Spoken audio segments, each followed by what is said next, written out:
Zé, vamos começar falando de todas as discussões já que se vê em torno de Plano Safra, aquela preocupação, todo ano do mesmo jeito. A sua opinião, qual que é o seu posicionamento com relação a esse momento em que se vem com o Pires pedindo ajuda, quando na verdade deveríamos ter uma política agrícola decente? A discussão é muito ampla. Se a gente for para aprofundar no tema política agrícola, nós teríamos que ficar debatendo aí talvez 2 dias, 3 dias ininterruptamente. Mas agora a verdade é que nós temos que lidar com o fato atual, com o Brasil no sistema atual.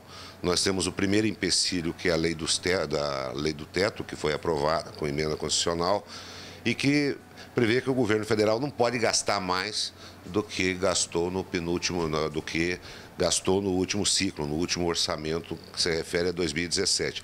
Então, o governo, na verdade, ele trabalha engessado, né, quando você vai falar de juros.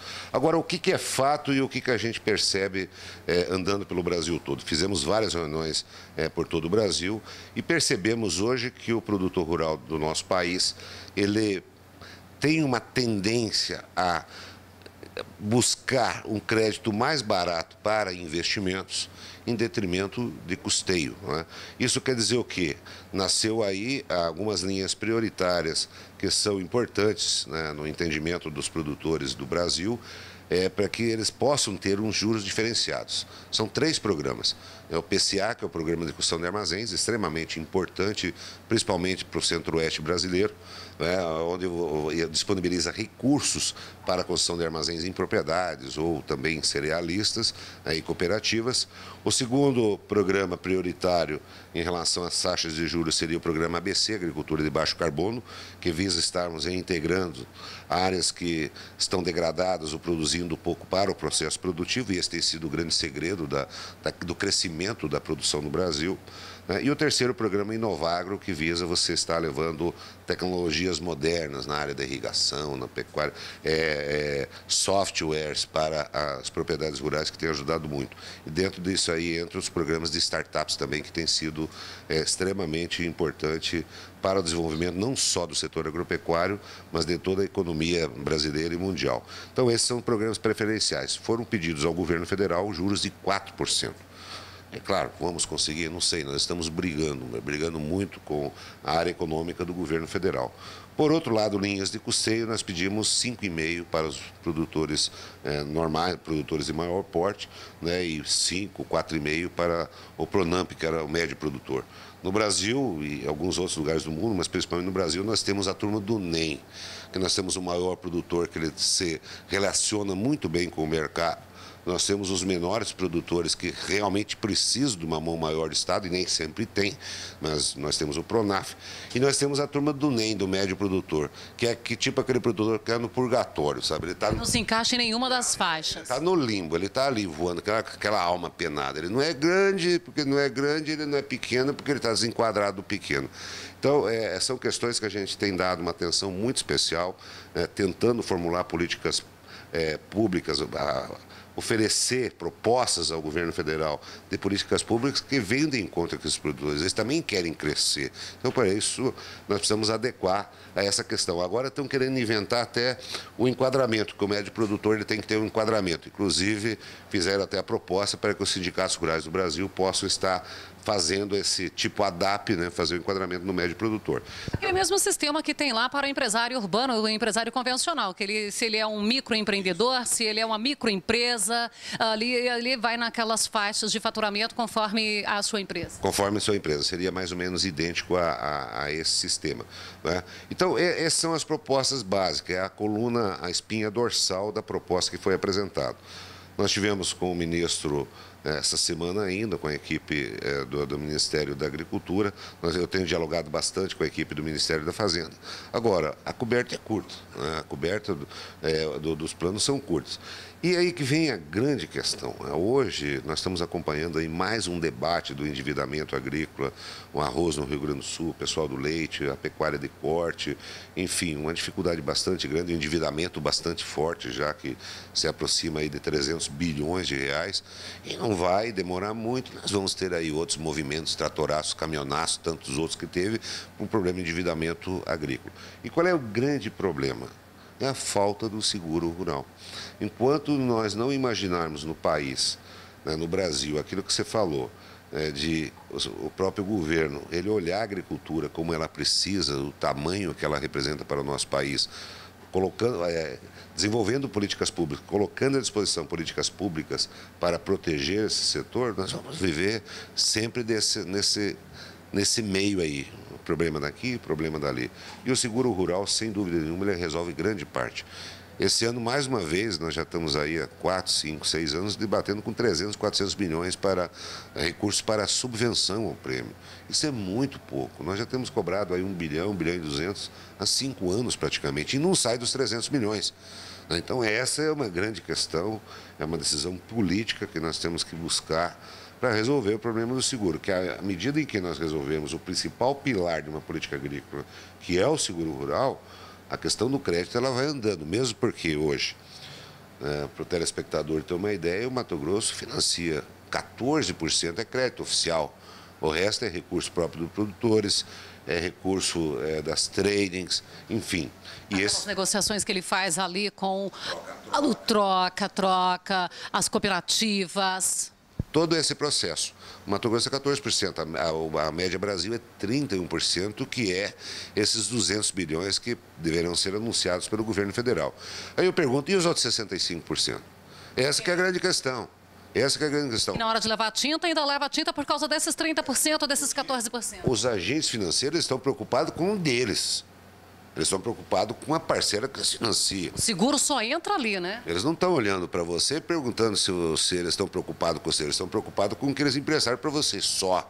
O resto é problema de cada um. Então, essa é a grande inversão que nós temos que fazer. Caminhar para um seguro de renda, buscar dar equilíbrio aos produtores, dar a eles uma tranquilidade para ele poder produzir. Com problemas climáticos, problemas de aviltamento de preço, problemas de pragas, de doenças, problemas de câmbio, problemas de mercado. Então, se nós caminharmos para um seguro de renda, nós vamos ter aí talvez a solução de 80%, 90% dos problemas que a gente enfrenta a isso. Eu, particularmente, defendo muito essa tese, nós temos que caminhar. Tem muita gente que fala assim, olha, eu nunca tive um problema climático, eu nunca tive uma perda de safra. Cuidado. Pode ter. Em Goiás, nós imaginávamos que nós íamos ter problemas. Há 2 anos atrás, enfrentamos um problema da safra normal. E há 2 anos atrás, na outra safra atrasada, nós perdemos a metade do milho safrinha. Então, são questões que podem acontecer, né? E quando você usa um modelo de seguro que ele possa ter uma base mais ampliada, sem dúvida nenhuma, nós vamos derrubar o prêmio. Quando você amplia a base dos segurados, né, você vai ter uma diluição maior e nós vamos conseguir derrubar o prêmio do seguro. Agora, eu não vejo como a Febraban fez a Confederação Nacional do Sistema Financeiro fez uma proposta de seguro totalmente privado, sem a participação de recurso público de subvenção. Eu, particularmente, ainda tenho algumas questões. Tem uma outra proposta que eu fiz parte também desse trabalho com o ex-ministro Alisson Paulinelli, da participação das empresas privadas. São caminhos. Agora, eu não vejo como a gente fazer seguro sem a participação de dinheiro público ou sem participação de subvenção. No Brasil são 300 milhões por ano, 400 milhões. Nos Estados Unidos são 8 bilhões de dólares que são destinados todos os anos à subvenção a prêmio do seguro da agricultura americana. Lá, 80% das lavouras são seguradas e com forte apoio do governo federal. Agora, tem crédito oficial dos Estados Unidos? Muito pouco, muito pouquinho. Porque com uma apólice de seguro, o produtor vai numa trading, ele vai num banco, ele vai numa cooperativa de crédito e pega lá o seu recurso. E é claro que para o agente financeiro fica muito mais fácil. Se eu não colher, eu tenho uma apólice lá, por exemplo, eu peguei 100 mil reais. Eu tenho uma apólice de 100 mil, se eu tiver qualquer problema, a apólice vai cobrir e pronto, tá o dito pelo não dito e viva São Benedito. Então, essa é uma forma simples. Agora, no Brasil, como sempre, a burocracia, essa situação toda que a gente vê no Brasil, né, essa máquina pesada, o Estado extremamente arrecadatório, né? Um Estado brasileiro que muito pouco estende a mão para efetivamente quem trabalha, quem produz, para os empreendedores do Brasil. Nós vamos ter que ainda quebrar muitos paradigmas para que a gente possa efetivamente ter uma política agrícola justa para os produtores, do tamanho que o agronegócio é para o Brasil e, acima de tudo, o que ela representa para toda a sociedade brasileira. Bom, você falou aqui de vários pontos extremamente importantes, relevantes, citando ainda pessoas como Alisson Paulinelli, por quem eu tenho um carinho, um respeito enorme. Roberto Rodrigues, num dado momento, ele disse que o governo que investe no agronegócio, que investe no produtor rural, ele não está fazendo privilégio, ele não está privilegiando uma classe, ele está investindo na paz. Porque uma coisa é um homem com fome. Agora, uma coisa completamente sem controle é um homem que tem o seu filho com fome. Então, é necessário investir na paz através da agricultura, através do homem do campo. E você, com a experiência que você tem, você vê perspectivas disso num curto prazo, num médio prazo, Zé? Olha, a gente não pode afirmar nada. Agora, o que nós não podemos é desistir e buscar sempre estar reafirmando. Inclusive, às vezes, as pessoas falam assim, olha, o Zé Mário imagina que nós vamos ter uma política agrícola no modelo americano. A nossa agricultura está quase igual ao tamanho da americana. Na produção está, né? Produção. E olha bem a forma como a gente produz aqui nesse país. Sem estradas, sem rodovias, sem ferrovias, sem portos, impostos de toda a gama, dificuldade, burocracia. Eu não vou deixar de lutar nunca por aquilo que a gente imagina que seja o melhor para os produtores, não só os produtores, porque quando a gente defende uma tese dessa, você colocou muito bem, nós estamos defendendo a paz mundial, que é a produção de alimentos. Pode dizer o que quiser, briga de petróleo, aquele coreano que agora, o Kim Jong, que ele deu uma acalmada, agora parece que o Irã já ficou nervoso de novo, mas aquilo é jogo de cena. A grande discussão mundial é a produção de alimentos. Nós vamos atingir aí, em 2050, mais de 9 bilhões de habitantes na face da Terra. Índia e China vão ter 4 bilhões de habitantes, né? Então, são países que vão se modernizar e consumir mais. E é claro que a gente tem que buscar a solução dessa questão.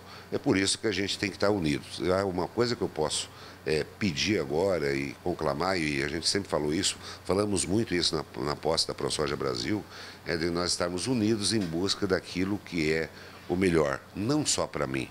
Porque muitas vezes o que é melhor só para mim não é melhor para o outro. Nós temos que ver o que é melhor para o conjunto e principalmente para o nosso país. Nós precisamos cada vez mais defender esse país, defender as pessoas de bem, que são a grande maioria, defender as pessoas que trabalham e efetivamente querem construir um grande país.